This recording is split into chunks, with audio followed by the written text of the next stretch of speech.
Bonjour communauté de coups critiques, ici Kim et Marika, et aujourd'hui on vous présente un tout nouveau concept d'émission qui se nomme T'as le choix entre.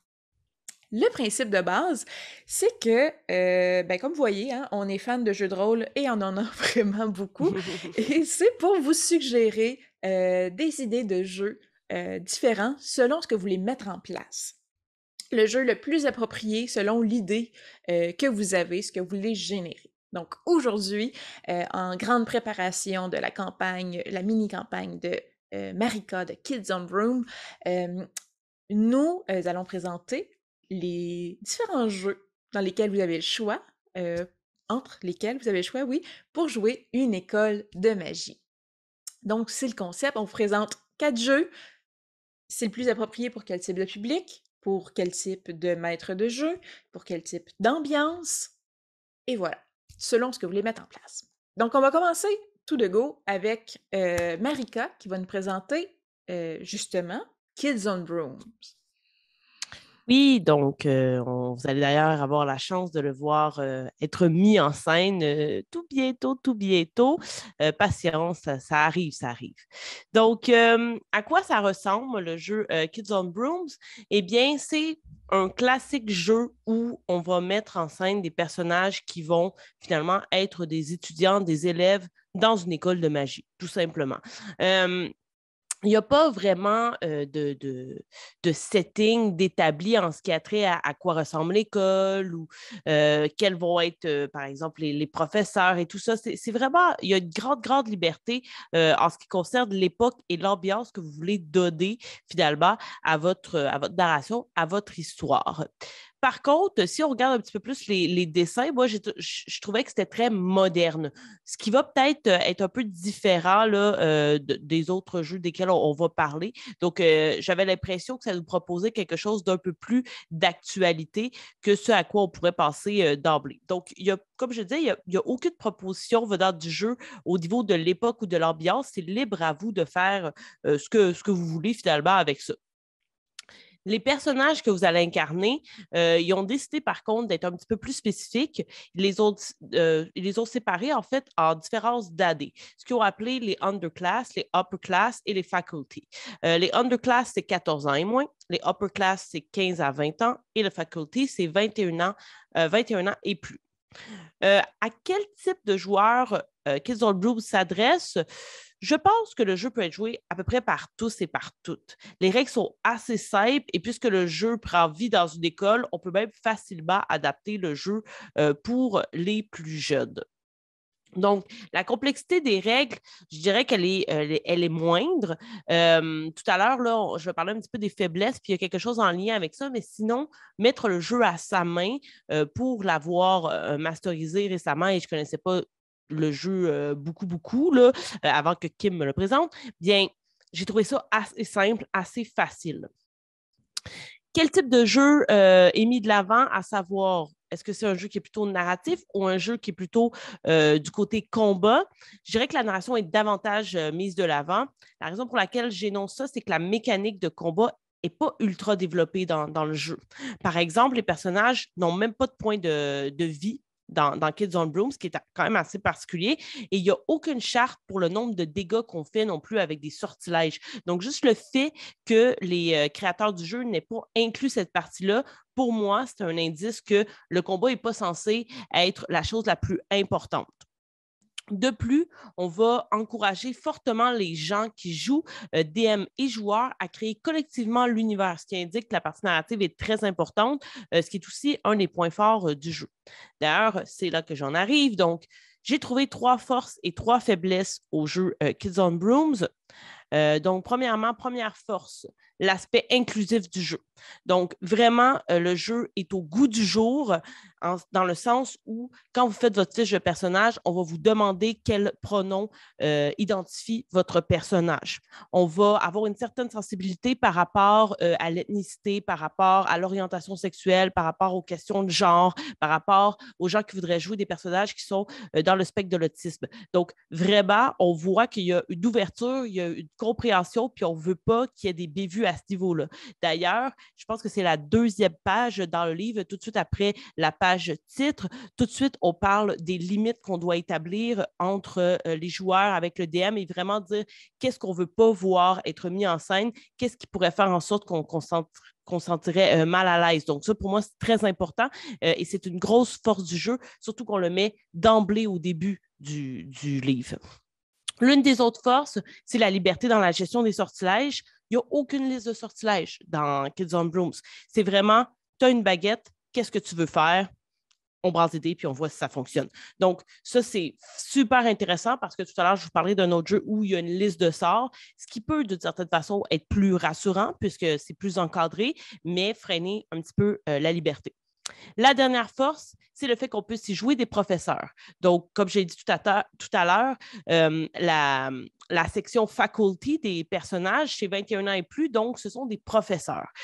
Quand j'ai joué à des jeux qui mettaient en scène des écoles de magie, souvent, on n'avait pas cette possibilité-là. On était des élèves, on était des étudiants, ou bien on était des jeunes adultes qui n'étaient plus à l'école. Donc, de pouvoir jouer dans le cadre de l'école de magie en étant un prof, je trouve ça vraiment cool. Surtout que Kim et moi, on est des profs, fait que c'est quand même cool de se jouer, mais dans une école de magie. Maintenant, les 3 faiblesses. Justement, la trop grande liberté peut être intimidante pour ceux qui ont besoin d'un cadre plus précis. Donc, évidemment, moi, je l'ai rapidement mis à ma main parce que j'avais déjà joué dans des jeux de rôle avec des écoles de magie et que je suis une fan inconditionnelle de Harry Potter. Donc, je baigne là-dedans depuis que je peux lire, là. Donc, c'est sûr que ça a été peut-être plus facile pour moi de prendre en main cette liberté-là parce que mes références sont multiples. Sauf que pour quelqu'un qui commence, peut-être que ça peut être facilement déstabilisant. Une autre des faiblesses, c'est qu'il est parfois difficile d'associer les compétences à une action précise. Donc, je m'explique. Dans Kids on Brooms, il y a 6 habiletés et c'est avec ces 6 habiletés-là que tu fais à peu près tout. Donc, parfois, c'est dur de dire, ah ben, je vais faire cette action-là, à quoi elle correspond au niveau des 6 habiletés, puisque ben, les actions sont nombreuses et 6, c'est assez minime comme chiffre. Donc, j'ai l'impression que certaines des compétences, des habiletés sont parfois un peu vagues. Ben, moi, par moment, j'étais comme, ah, OK, je vais aller relire parce que là, je ne suis pas certaine de à quoi ça correspond. Encore là, puisqu'on nous laisse beaucoup, beaucoup de place, on laisse beaucoup de place, en fait, à la liberté, c'est pas si grave. On peut offrir des choix et dire, ben, ça pourrait aller avec la volonté, par exemple, ou ça pourrait aller avec la force brute en fonction de comment tu interprètes la chose.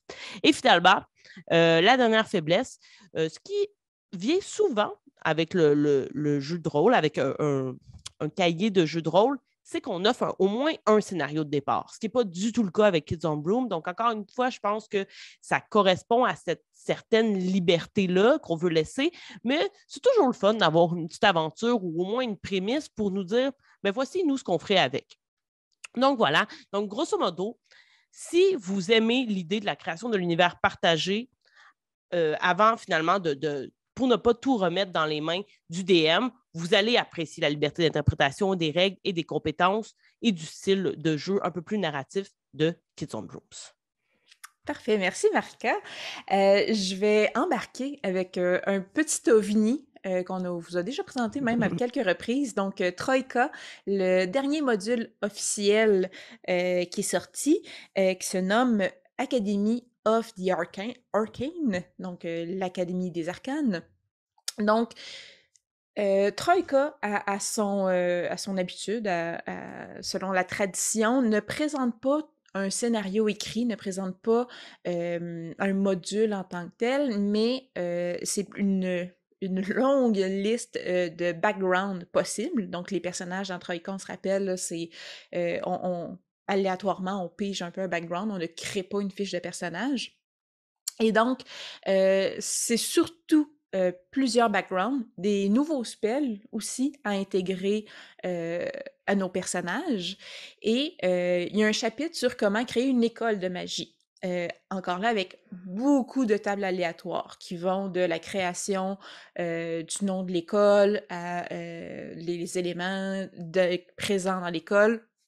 Donc, c'est énormément de tables aléatoires et finalement des tables aléatoires de rencontres, donc qui peuvent créer un peu la base des aventures. Donc, c'est à l'image de Troïka, c'est très libre, c'est très peu dirigé, encore moins, je dirais, que Kids on Broom. Et on est dans une ambiance, ben, c'est pas dicté. On l'a vu là avec les one-shots aussi de Pierre-Philippe, où on peut aller autant dans des affaires sitcom des années 80 que des trucs un peu plus horrifiques. Euh, donc, il n'y a rien de dirigé. La seule chose qu'on sait quand on joue à Troïka, c'est que ça va être bizarre. Donc ça respecte cette ambiance-là. Il faut accepter de se lancer dans le vide et de vivre des choses qui n'ont aucun sens selon la logique dans le monde dans lequel on le vit. Et encore là, tous les backgrounds, ce qui est créé par l'école de magie, il n'y a pas d'époque définie. C'est un peu à l'extérieur du temps même. Il n'y a pas d'âge défini non plus dans les backgrounds. Encore là, c'est beaucoup des personnages avec un âge indéfini. Là. Si on crée une construction d'horloge, c'est pas défini si c'est un ado ou si c'est une vieille horloge. Là. Donc, voilà. Le module présente quand même 4 maisons différentes. Donc, ça peut se raccrocher un peu quand même. On peut aller s'asseoir sur des concepts qu'on a déjà vus dans la littérature et la cinématographie qu'on connaît tous là, pour créer notre univers. Mais il y a, comme je répète, aucune ligne directrice. Donc, à quel type de joueur on s'adresse? Les règles sont hyper simples. Donc, en fait, n'importe qui pourrait jouer à Troïka tellement les règles sont simples et c'est facile à suivre. Par contre, ça prend des joueurs qui aiment l'improvisation. Parce qu'il y a très peu de règles, parce qu'il y a très peu de lignes directrices, parce que les habiletés du personnage, comment utiliser ses sorts, c'est très peu défini. Puis nos personnages sont pas très forts non plus en partant. Là. Il faut être original, il faut sortir des sentiers battus, puis il faut vraiment plonger à plein pied là, dans cet univers-là vraiment disjoncté. Là. Donc, ça prend des joueurs qui veulent embarquer là-dedans, qui sont prêts à ne pas avoir de limites, qui sont prêts à ne pas avoir de ligne directrice. Ce qui n'est pas le cas de tous les nouveaux joueurs. Il y en a que c'est ça que ça prend pour embarquer dans le jeu de rôle. Il y en a que c'est ça que ça va rebuter.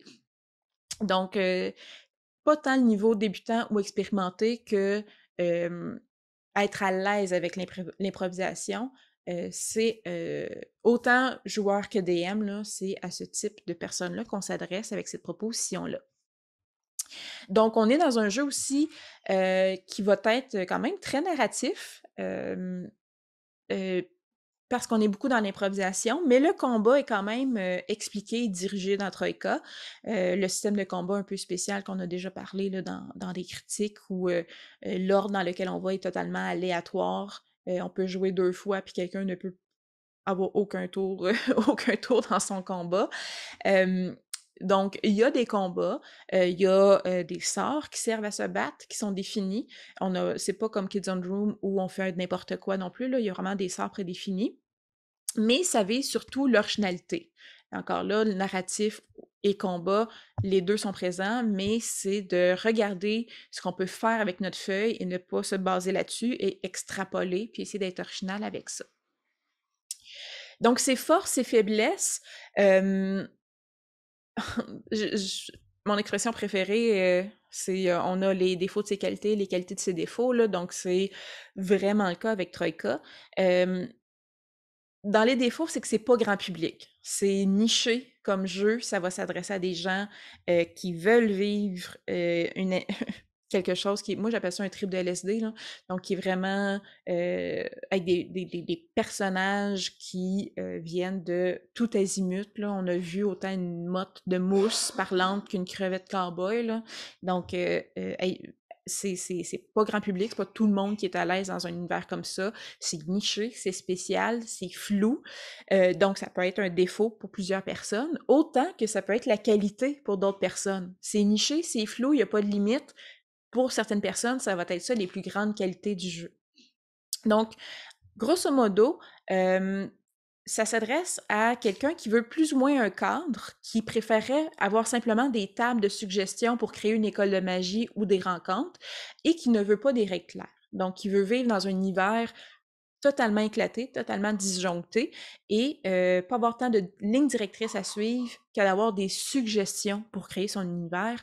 C'est vraiment ce type de joueur-là qu'on cherche qui va être recherché par ce module-là de Troïka.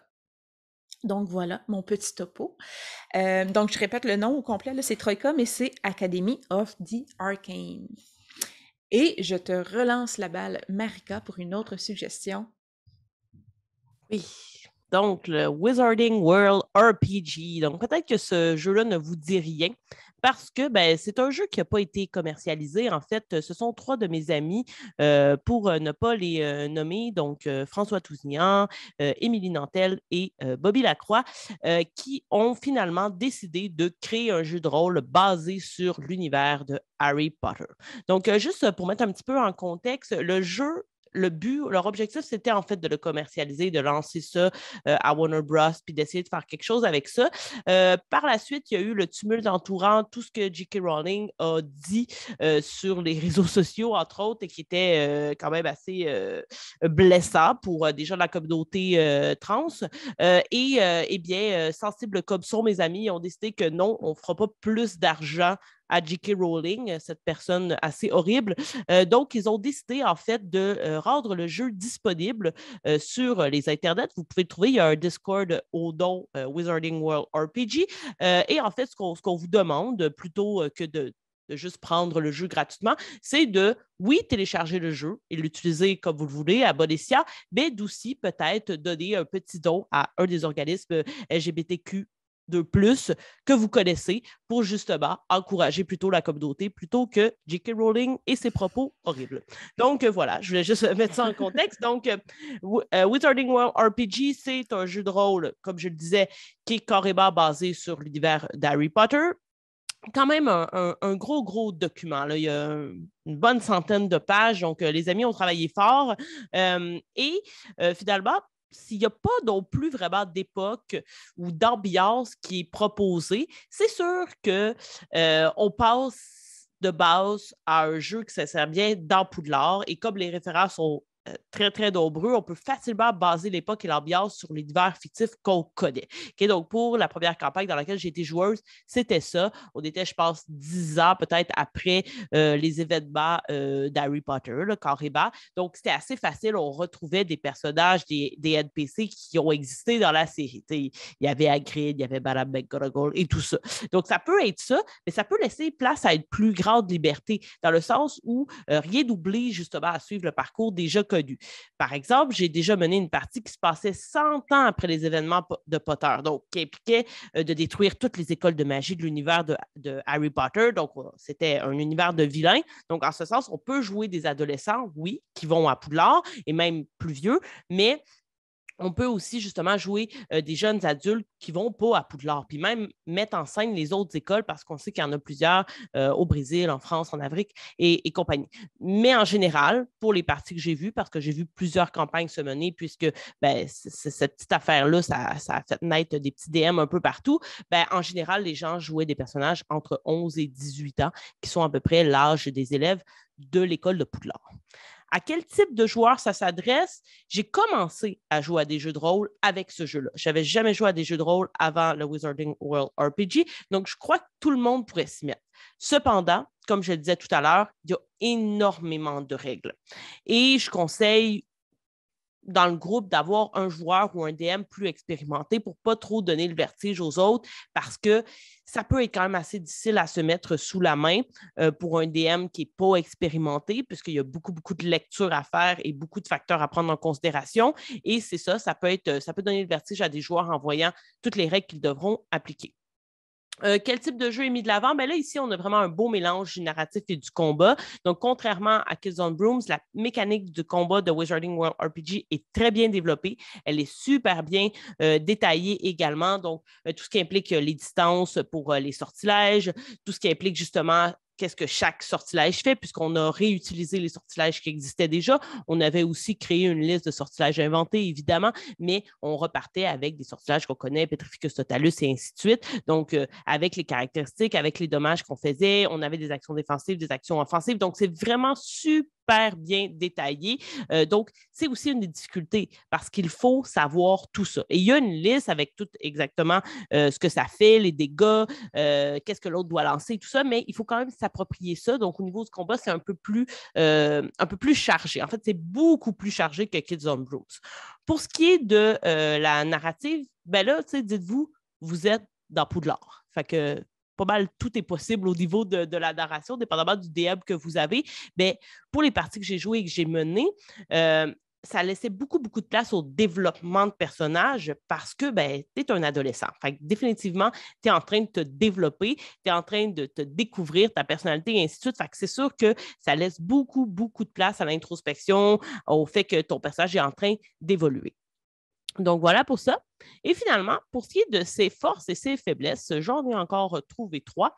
Donc, pour les forces, l'inspiration potteresque, c'est sûr que pour moi, c'est une force. Évidemment, quand on est fan de cet univers-là, on ne peut qu'apprécier le fait de revêtir les couleurs de notre maison et de revoir des personnages connus en NPC. Et c'est sûr que c'est magique. C'est la raison pour laquelle, et je l'ai déjà dit sur la chaîne, je suis maintenant une grande fan de jeux de rôle. C'est parce qu'on m'a lancé l'idée de « veux-tu être une Serpentard à Poudlard? » Évidemment que la réponse est oui, d'accord? Donc, voilà, donc ça, c'est la première force.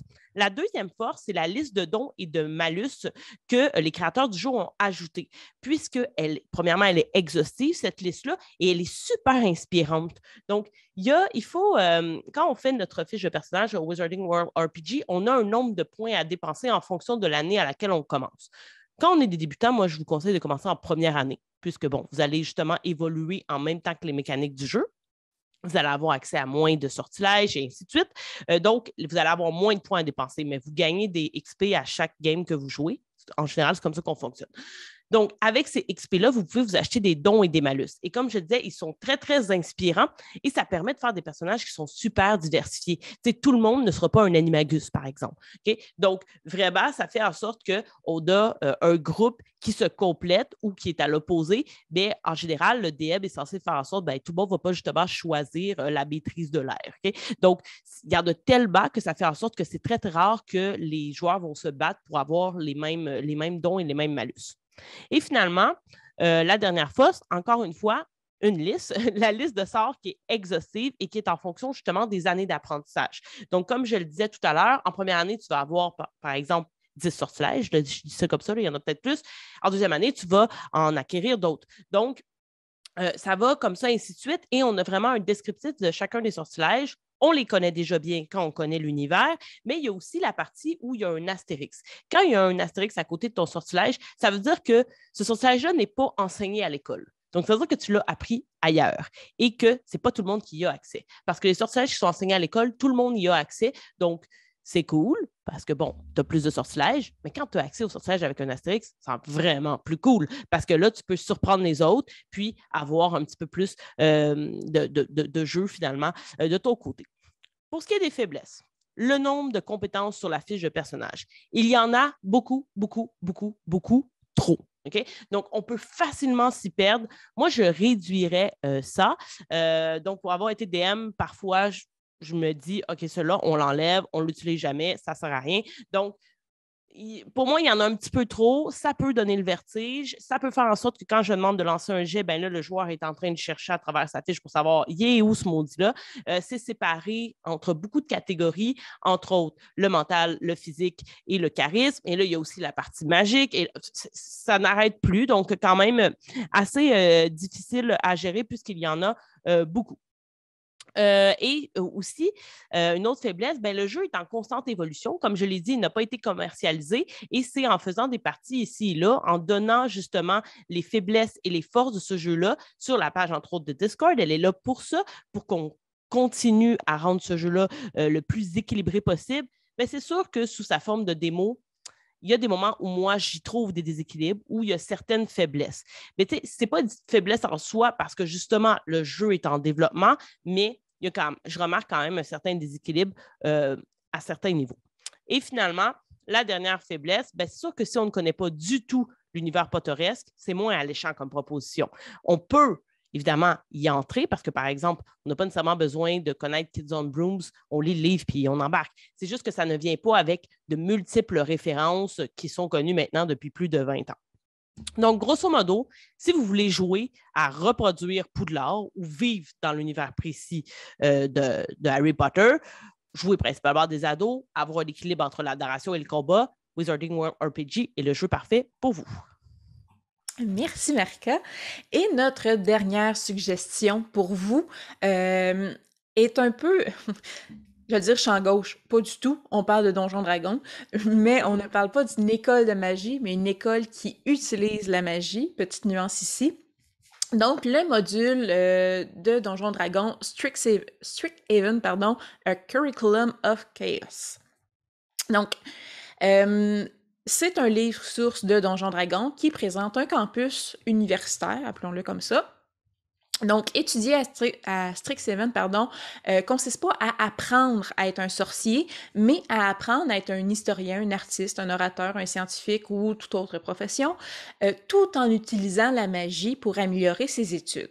Donc, au cœur de l'université, la magie est là constamment, est très présente, mais les différentes écoles ne sont pas des écoles spécifiquement pour apprendre la magie. Donc, la compréhension de la magie par l'université est vaste. Les personnages de n'importe quelle classe aussi peuvent étudier à Strixhaven. Là, c'est pas que des mages qui sont là, qu'ils soient des lanceurs de sorts à part entière comme les sorciers, les clercs, les druides, ou des personnages qui gèrent un ou deux sorts grâce à une sous-classe ou à un don. Par exemple, un barbare sur la voie de ses ancêtres, là, si je traduis librement. Donc, ou même des personnages qui auraient des capacités magiques qui ne sont pas proprement parlés des sorts. Donc, la magie est est partout dans le campus, comme j'ai dit, et les joueurs sont invités à utiliser la magie pour résoudre les problèmes les plus mondains qu'ils peuvent rencontrer. Et si seulement, ce qui arrive parfois dans nos campagnes, les joueurs désiraient avoir accès à un sort qui n'ont pas le niveau ou qui n'ont pas la classe pour faire, ben c'est facile de se promener sur le campus et aller trouver un professeur qui est capable de le faire. Donc, presque tous les sorts sont accessibles si ce n'est pas par le joueur lui-même, par un membre de la faculté qu'on peut aller chercher. Donc, la magie, je dirais, déjà que la magie est très présente dans Donjons Dragons, là, c'est pas comme les autres jeux qu'on vous propose, qu'il y a un univers de moldus qui ne connaît pas du tout la magie, là. Dans Donjons Dragons, elle est présente, tout le monde est conscient que la magie existe, mais dans ce campus universitaire-là, elle est plus que présente, là. Elle est partout, puis il n'y a rien d'inaccessible à ce niveau-là. Sinon, les 5 écoles sont axés sur des disciplines, comme j'ai dit, non pas, par exemple, si on pense à Harry Potter, à des traits de caractère ou à des... c'est ça, c'est pas axé tant sur ou même des écoles de magie ou des types de magie, mais c'est vraiment sur des disciplines. Donc, l'histoire, l'art, les maths, la littérature ou les sciences. Et les règles de création de personnages demeurent les mêmes que celles de Donjons Dragons. Donc, puis l'ambiance aussi, vous êtes libre, là, des gens prennent Donjon pour en faire des trucs plus horrifiques, comme des trucs très, très bon enfant. Donc ça demeure la même chose. On est habituellement dans le médiéval fantastique où la magie est déjà présente, comme j'ai dit, mais là, c'est encore plus extrapolé.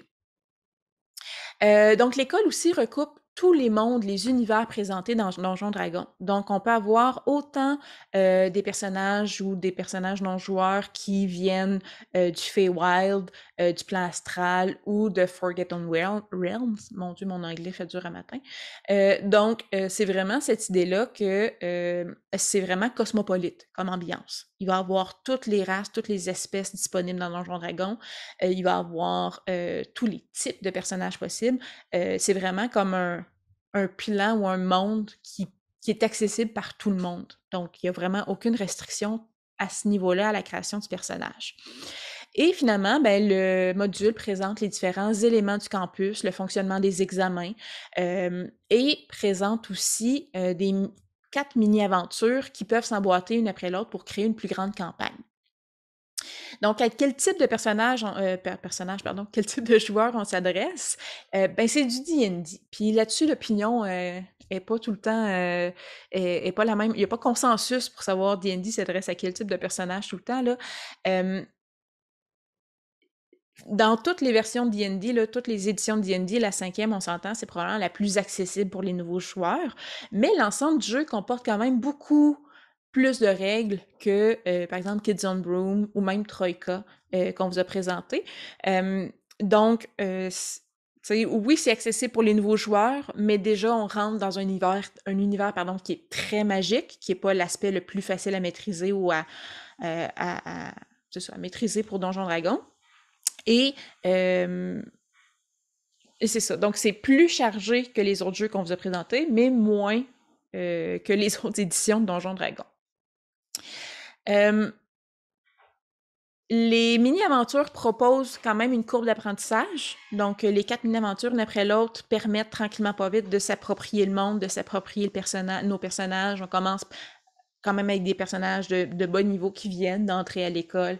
Et donc, plus on va, plus on prend des niveaux. Mais ça demeure quand même un jeu le plus complexe, je dirais, des 4 qu'on vous présente aujourd'hui. Par contre, pour quelqu'un qui connaît déjà Donjon Dragon, c'est probablement le plus accessible parce que vous maîtrisez déjà toutes les règles. Donc, quel type de jeu est mis de l'avant? Ben, comme c'est D&D, c'est possible de faire les deux. Du narratif, du dictat de l'esprit, comme quelque chose de très axé sur le combat. Mais on s'entend que Donjon Dragon, le système repose grandement sur le fait qu'il va y avoir des combats. Ça fait partie de l'essence même de Donjon Dragon. Et il y a toutes les règles qui y sont associées. Donc, ses forces et ses faiblesses, encore là, je réitère que le défaut de sa qualité, la qualité de son défaut, là, c'est du D&D. Fait que si vous connaissez le système, ça le rend facile d'accès, c'est possible de facilement se l'approprier. Si on s'adresse à des gens qui n'ont jamais joué à Donjon Dragon, ben c'est pas mal plus lourd à s'approprier, en plus qu'on tombe, comme j'ai dit, dans un univers magique. Sinon, au niveau des qualités, le module propose 4 aventures qui s'emboîtent pour créer une plus longue, ce qui est vraiment, pour ma part, très apprécié. C'est un outil qui est pratique pour le DM, que ce soit pour donner des idées, savoir sur quoi se lancer, autant que juste dire « Ok, ben je suis ça à la lettre parce que j'ai pas l'inspiration pour créer une aventure. » Je vous dirais que c'est une très, très, très, très grande force de ce module-là. Les aventures aussi sont construites pour permettre d'apprendre et connaître le campus, les cours, les enseignants. Tout ça est décrit et suggéré dans le module. Et le campus est bien réfléchi et le fonctionnement des cours, des examens aussi. Donc, il y a un plan du campus, puis c'est vraiment l'esprit « je suis à l'école » est totalement présent. Si on part faire une quête, puis on part sauver la tavernière du bord du campus, ben on a quand même un examen à faire. Donc, tout ce qui est études, examen est imbriqué dans le système. Les écoles par type d'intérêt aussi, c'est une approche intéressante. Une de mes grandes critiques, là, pour ceux qui j'en ai déjà parlé du monde d'Harry Potter, c'est séparer les élèves par tempérament ou par qualité et défaut, là, ce que je trouve entièrement antipédagogique. Mais ça fait aussi une école présentée dans les ouvrages très stéréotypée comme méchante. Alors que là, ben, c'est vraiment par intérêt, on pourrait dire, académique. Donc, on va avoir une école justement plus d'historiens, on va avoir une école plus artistique, mais on va avoir n'importe quel type de personnage qui s'y trouve, n'importe quel type de tempérament, ce qui ressemble beaucoup plus à une véritable université, en fait, là. Donc, c'est aussi possible de prendre des cours dans plusieurs facultés différentes, mais à la fin, il faut, comme à la vraie université, il faut majorer dans une faculté précise. Donc, cet aspect-là, je le trouve quand même intéressant. Puis là, on parle quand même de Donjon Dragon, puis je vais le dire, je le trouve quand même plus réaliste. Donc, on s'entend dans le terme de réaliste, qu'est-ce que je veux dire par là, là? En termes de défauts, ben c'est Donjon Dragon, fait que la magie est déjà extrêmement présente dans l'univers, là, on s'entend, c'est du fantasy, là. et elle est connue. C'est pas surprenant pour aucun personnage là, quand un événement magique arrive. Donc, je trouve que ça enlève un peu l'effet d'émerveillement lié à une école de magie. On joue à Kids on Broom, on joue à Wizarding World, on est comme, wow, tu sais, on est spécial, tu sais, on est dans un univers où tout est enchanteur, où il y a de l'émerveillement à chaque détour. Dans Donjons Dragons, c'est pas de l'émerveillement, tout le monde est au courant qu'il y a de la magie, c'est juste mis de l'avant dans ce module-là. Donc, je trouve que c'est un peu le défaut de l'univers, en fait, c'est qu'on perd ce charme-là et le fait de se sentir un peu spécial et unique. Puis aussi, ben, c'est pas tant une école de magie qu'une école pour magiciens qui utilisent la magie pour apprendre d'autres sujets. Donc encore là, quand je disais qu'on est un peu champ gauche, là, ça reste Donjons Dragons, mais on n'est pas dans une école de magie, mais une école qui utilise la magie. Donc, si vous voulez vraiment recréer l'univers un peu Harry Potter, école de magie, jeunes qui vont à l'école, ben, on n'est pas tout à fait là. Donc, c'était leur interprétation, mais justement, on n'est pas dans le « je reproduis les films de mon enfance ». Donc, grosso modo, c'est à jouer si vous voulez intégrer une école qui utilise la magie sans être une école de magie. Si vous aimez le système de Donjons Dragons 5e édition, puis que vous visez particulièrement l'action, c'est le module, je pourrais dire, qui est fait pour vous. Donc, voilà, 4 suggestions. Kids on Room, très narratif, une grande liberté, création partagée, puis une sensibilité aussi dans la mise en place du jeu.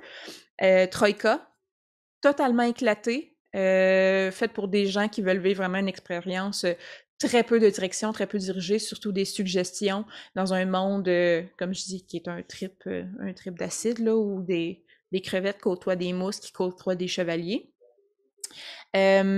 Ensuite, on avait Wizarding World RPG, donc vraiment très grande, calquée en fait de Harry Potter et possibilité de sortir de ça, mais encore là, beaucoup plus de règles, plus dirigées en termes de sorts que les 2 autres propositions précédentes, peut-être un peu trop parfois, mais dans un univers très précis, donc pour ceux qui connaissent cet univers-là. Et finalement, le module Strixhaven de Donjons Dragons, pour ceux qui veulent vivre cette idée-là de campus universitaire, que la magie présente, mais que tout ne tourne pas autour de la magie parce qu'elle est déjà présente dans l'univers, qu'elle est déjà connue dans l'univers. Donc voici nos 4 suggestions si vous voulez jouer cette idée-là de campus universitaire, campus école de magie.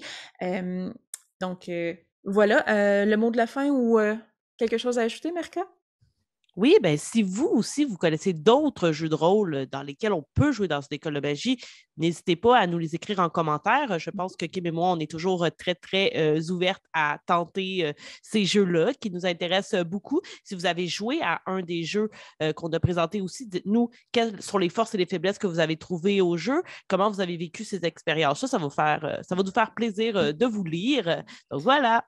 Oui, puis si je peux me permettre, si vous êtes curieux de voir comment fonctionne Kids on Broom avant de vous lancer là-dedans, suivez notre mini-campagne. Et si vous êtes curieux de voir Wizarding World RPG, Merca aussi masterisé une campagne, si je ne me trompe pas, pour On start ça. Donc, c'est-tu un one-shot? Je pense que oui. C'est un one-shot qui s'est fait en 2 shots, fidèle à moi-même. C'est bon. Fait que voilà. Sur ce, on se dit à la prochaine fois. Bye! Bye tout le monde!